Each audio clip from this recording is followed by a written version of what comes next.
Hello, this is Brandon Matherne. I'm going to discuss the 3L sand. The geology and the geologic setting, we're going to have Roger Murray discuss that at a later time.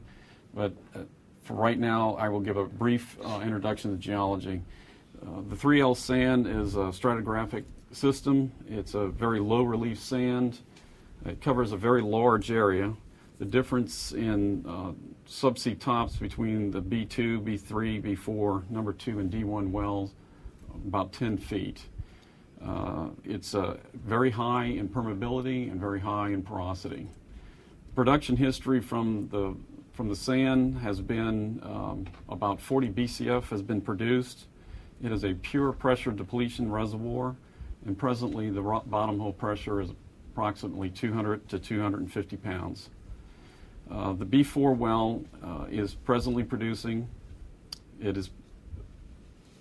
Decline curve analysis anticipates that the well will produce 3.2 BCF, whereas the B2 well will produce about a half a BCF.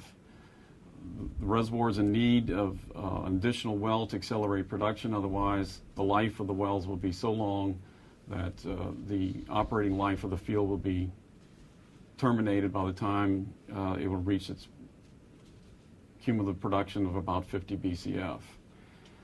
Reserves determination.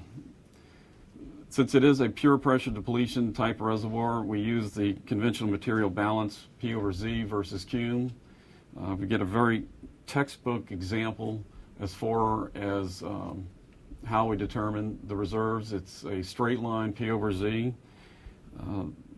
We have a lot of bottom hole pressure information. Some were actual bottom hole. Many of them are shut-in tubing pressures.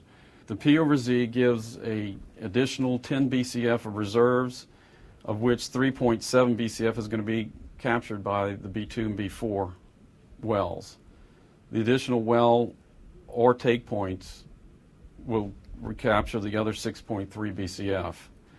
Our bottom hole pressure, abandonment pressure, was determined by an analog in the FW oil A1 well in the Matagorda 631 block in the 3-3A sand. Its bottom hole pressure went down as low as 68 psi.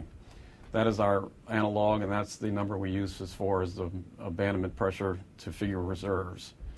There are several different methods that we're going to try, or you can try, as far as capturing.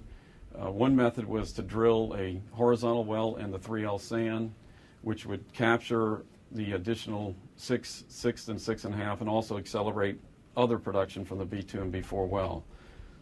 Alternatives would be to sidetrack the B3 well and use a 45-degree angle hole and an open hole completion.